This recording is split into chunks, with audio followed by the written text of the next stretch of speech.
Good morning, everyone. My name is Matt Kozlowski. I'm the Vice President of Professional Services and Cybersecurity at the Winslow Technology Group.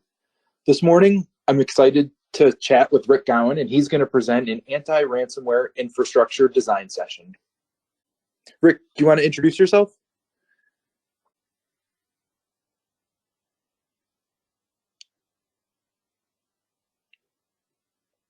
All right, so this morning, we're going to talk a little bit about Winslow Technology Group. I'll introduce you to myself and to Rick. Winslow's relationship with Dell Technologies and the ITC73 contract, and cybersecurity the WTG way. Rick is going to present anti-ransomware infrastructure design.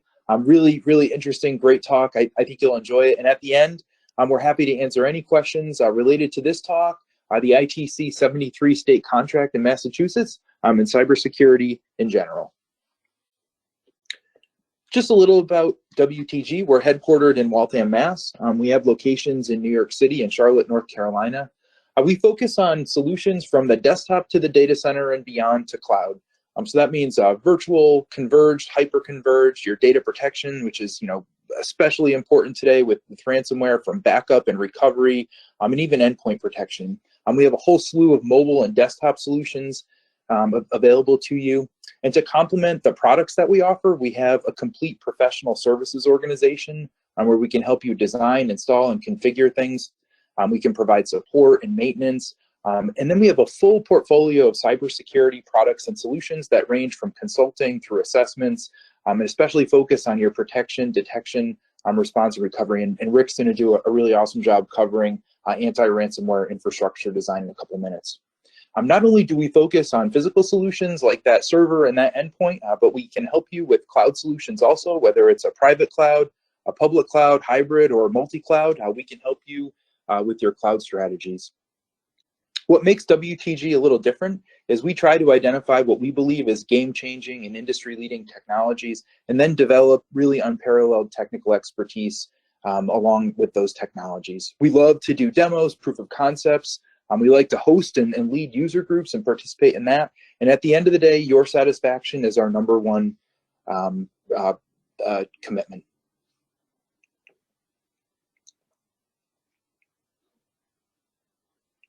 So Dell Technologies selected WTG as their designated partner on the Massachusetts ITC73 contract for IT hardware and services.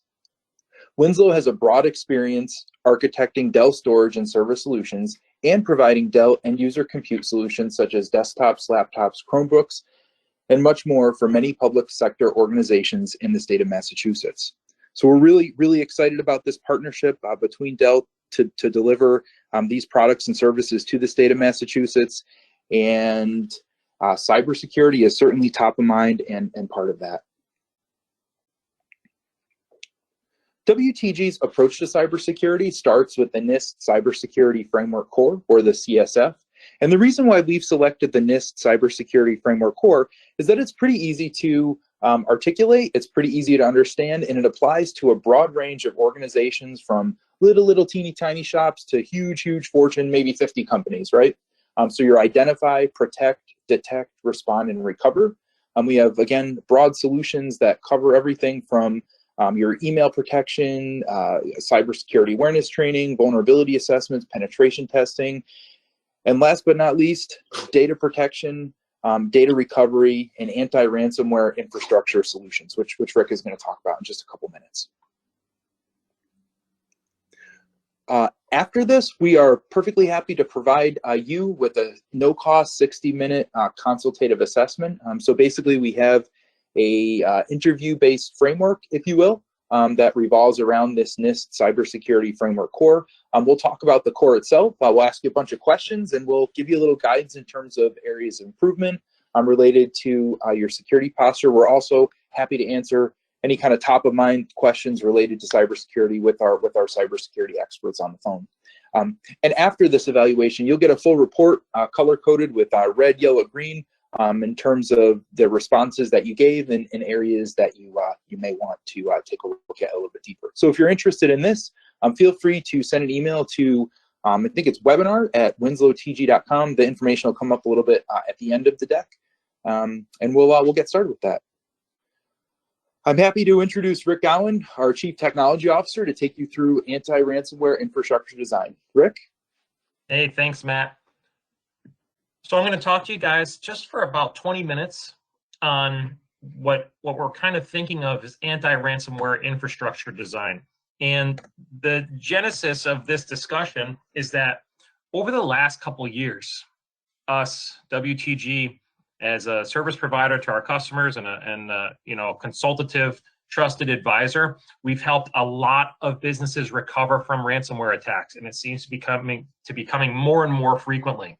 So what we were kind of hoping to do here was share some of the knowledge we've acquired over the course of helping so many of these businesses recover. What we've noticed after doing this time and time again is there's an awful lot of commonalities in the ways that the bad guys attack, in what happens once they attack, and in the ways that our customers are recovering.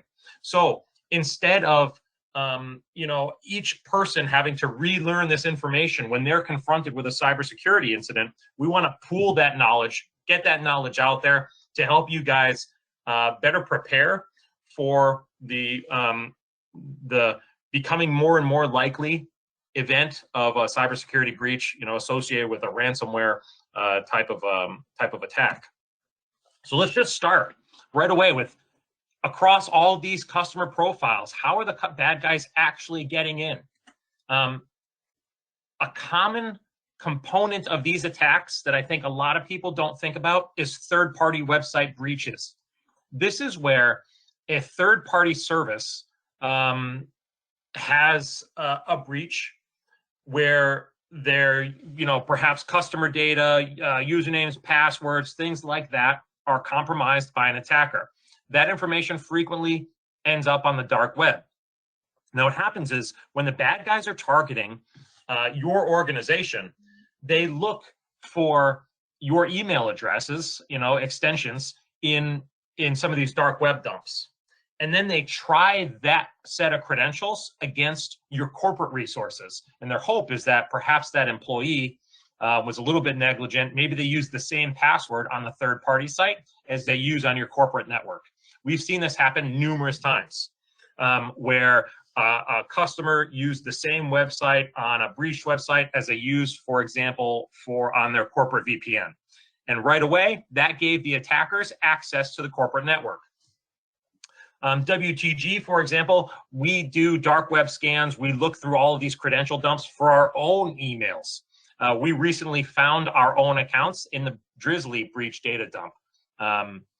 So, in those situations, it's as often is the case, it's sort of a human element to the attack. Some of the things we do to help sort of close up this gap is we recommend a policy that forbids the use of your corporate email on third-party sites.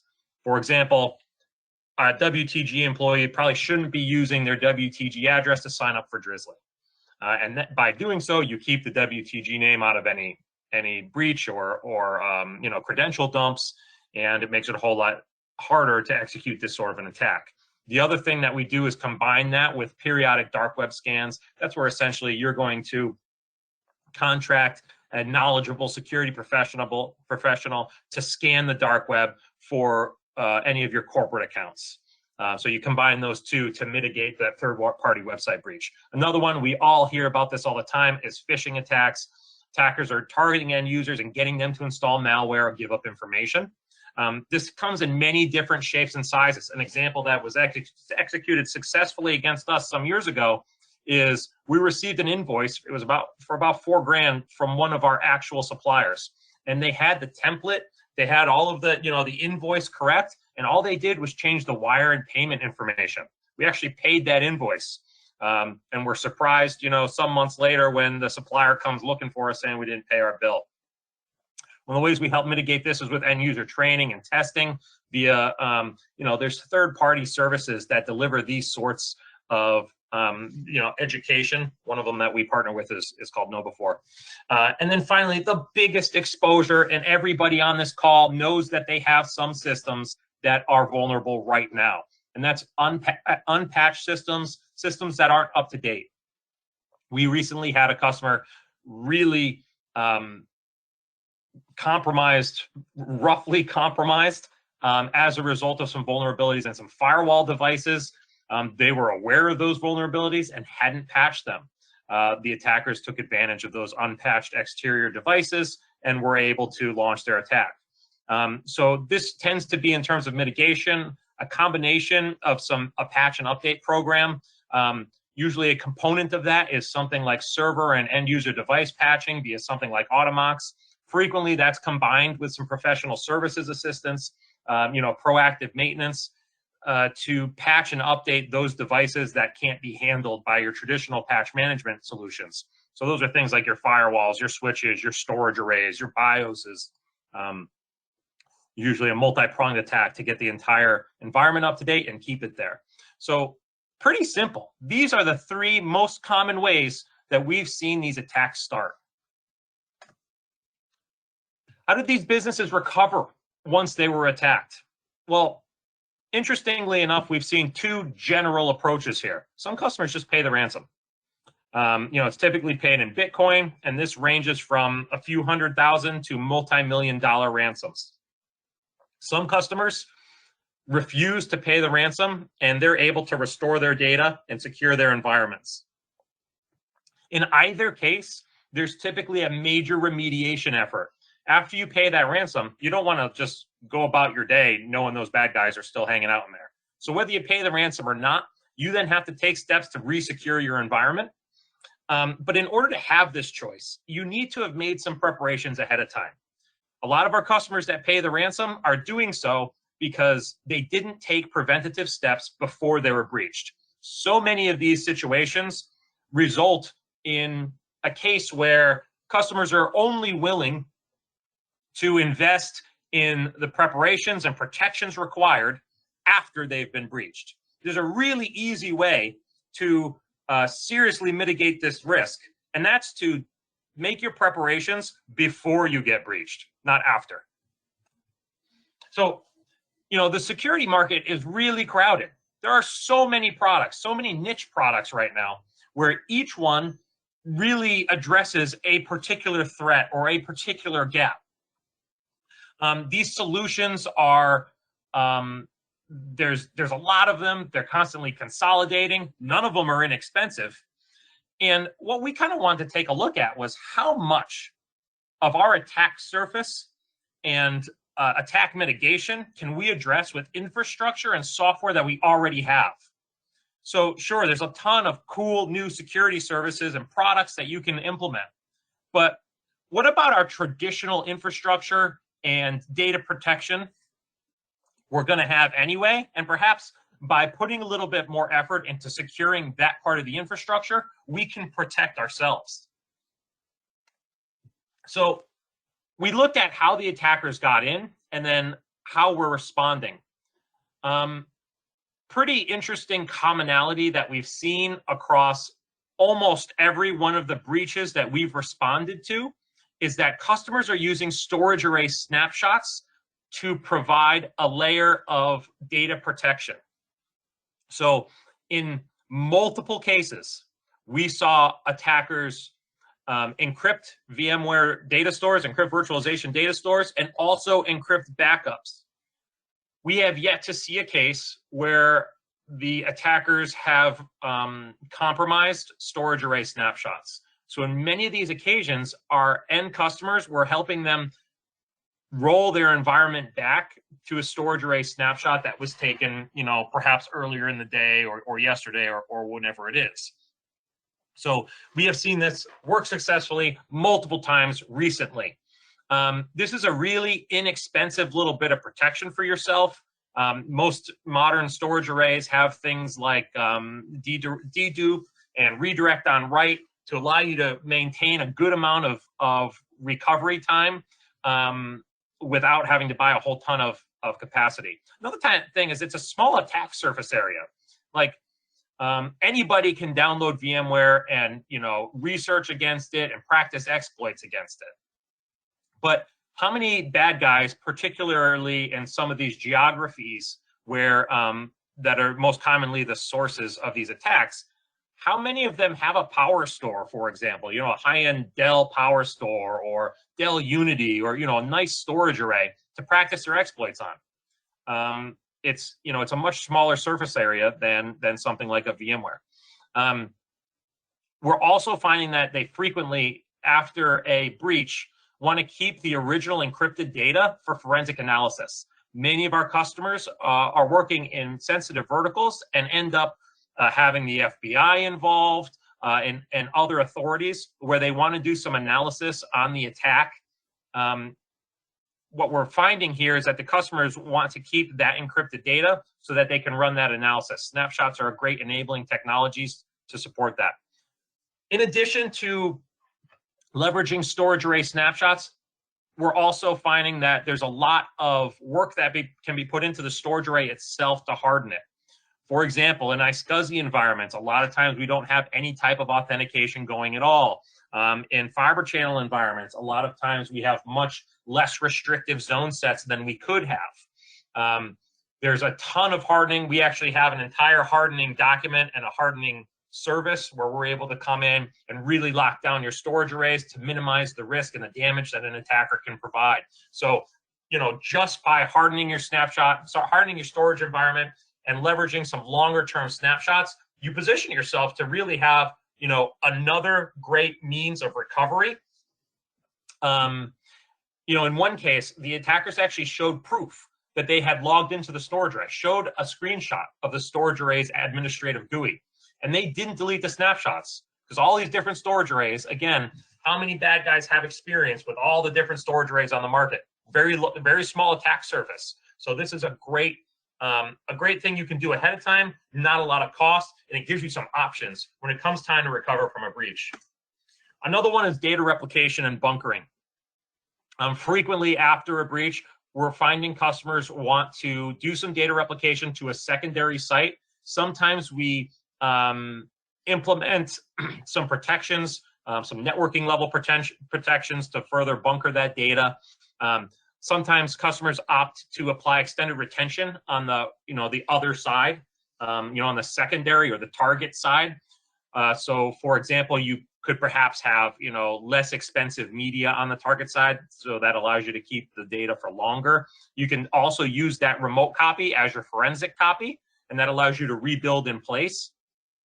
In addition to protecting against things like ransomware attacks, this sort of a technology also protects you from a whole bunch of other types of bad things, disasters that could happen. You know, pretty much any modern storage array like the Sweet Dell Power Store can replicate natively. There's no additional charge for it other than having an extra storage array to replicate to. So this is definitely one of the highest things on the list in terms of protecting yourself from a ransomware or cybersecurity breach event. Backups are key. However, you know, this is not enough. Many attacks we've seen have included encrypted backups. There's some, you know, very common, popular Windows-based VMware backup solutions out there, and I can't think of many attacks where the attackers did not just encrypt the backups as well. Don't count on your backups to recover. The infrastructure hosting the backups needs to be hardened to protect it or make that encryption more difficult. For example, if you're using a virtualization backup software, use read-only mappings to that server that's hosting that backup, so that the server doesn't have access to encrypt those data stores. Most of these solutions work fine with read-only mappings, so you can actually back up the data, but you can't write to those volumes. You can also consider purpose-built hardened appliances, you know, something like a Dell Data Domain. We also have air-gapped and immutable architectures. So some different features and design considerations that we can build into a backup architecture to make it more resistant in the event of one of these attacks. You know, and also testing your backups is a key part of this. If you're not testing it, you should assume it doesn't work. Now, one of the things, another misconception we've had here, frequently we hear that, you know, backups are going to be the recovery means. We've seen those neutralized so many times. The other thing is I'm hearing about customers who are using cloud repositories, cloud backups, you know, copying, tiering their backups into cloud archives and things like that. We've actually recently helped a customer recover who had their cloud repository compromised as well. And that occurred by the attacker compromising the customer's password management software. So they compromised the password management. They found the login and the password for the cloud backup repository. They went in and completely wiped out the cloud backups. They combined this with encrypting the local backups, and the customer who thought they were in pretty good shape, all of a sudden had no means of recovery. So this needs to be a multi-pronged attack, right? They say defense in depth, because we've just seen backups. The bad guys know about them. They know everybody tries to back up their environments, and the bad guys try to target those backups. I think maybe one of the most important parts of this, and this has happened in every time I hear about a breach, it results in asking for some help to recover, right? So in the moments immediately after a breach, this is a comment from a CIO of a large construction firm. That's when you got to call out to the people you already know. You don't have time to make new technology relationships when you're in the middle of a war against some threat actor. So WTG can provide those extra hands to help you get your environment up and running faster.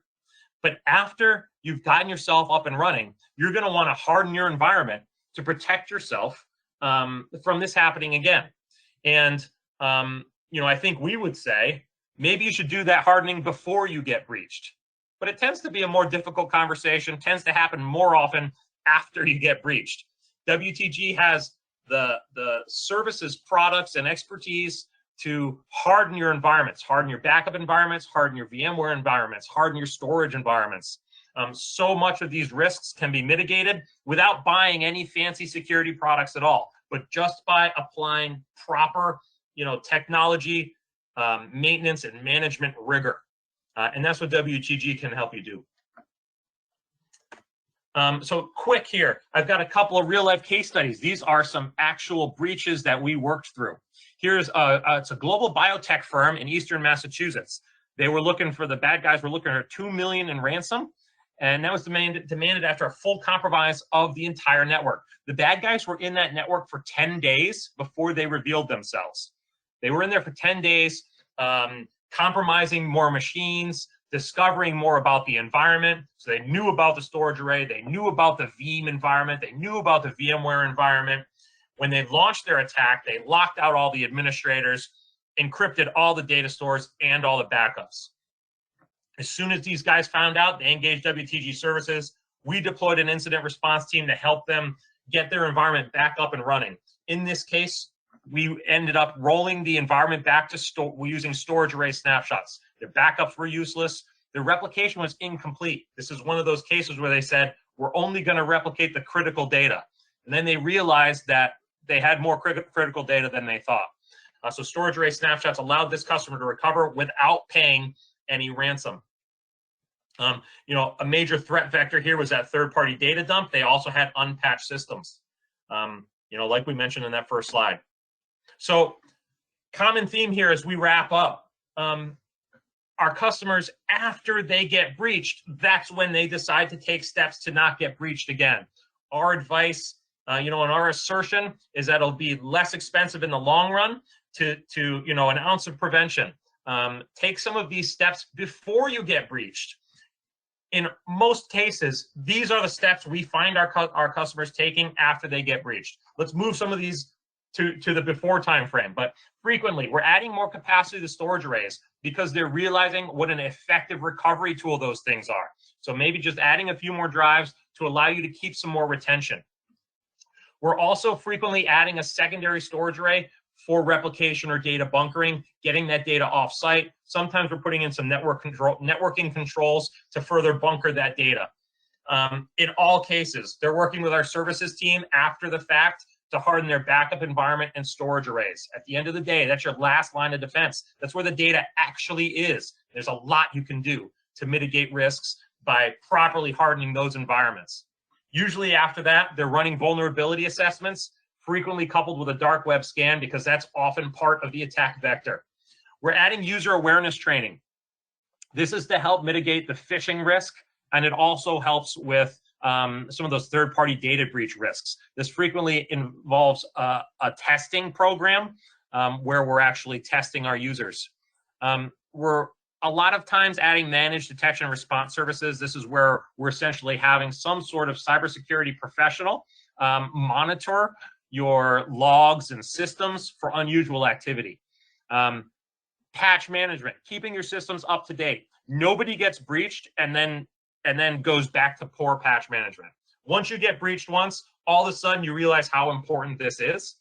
You realize that the bad guys will use an exploit against you that just came out 3 weeks ago.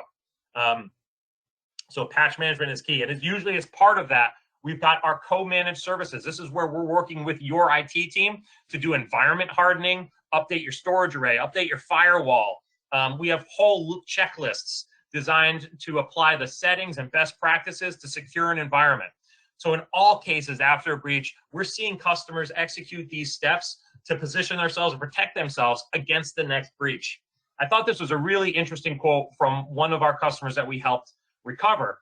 And he mentions that the safest place for a password in his environment is on a sticky note in the data center, because it's the only place that the bad guys couldn't get to. You know, after these threat actors are spending 10 days, 2 weeks in your environment, quietly compiling information about your environment, there is an awful lot that they can do. You know, in one case, we recently had a customer who was able to recover using storage array snapshots, and ultimately had to pay a reduced ransom because the bad guys took copies of all their data and threatened to make it all public. So now we've also got extortionware, right, as a secondary sort of component to ransomware. So the risk is becoming greater and greater. The threat actors are becoming more and more sophisticated. And that's why we're out here advocating that folks take some of these steps before they get breached. So just in conclusion here, I want to wrap this up.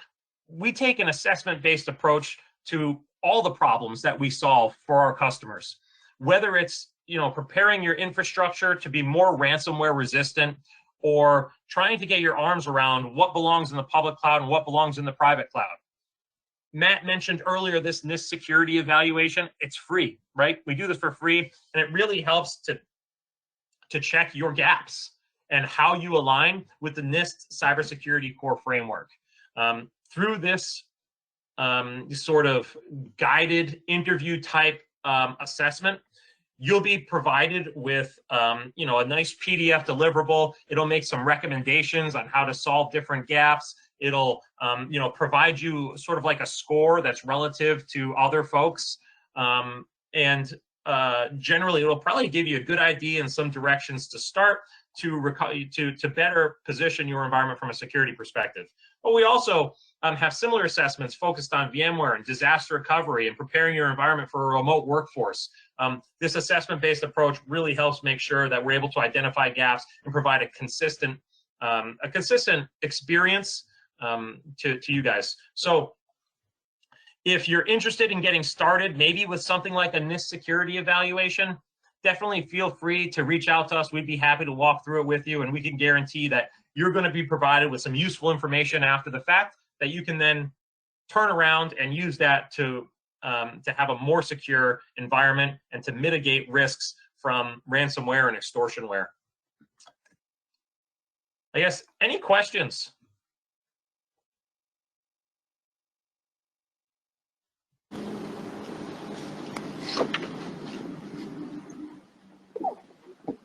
No? Cool. Well, thanks everybody for joining. And like I mentioned, if you're interested in taking that first step to you know, to evaluate your environment against some of these ransomware threats, by all means, reach out to us. We'd be happy to walk through it with you. Thanks for joining. Awesome. Thanks, Rick. Thank you, everyone. Have a great day.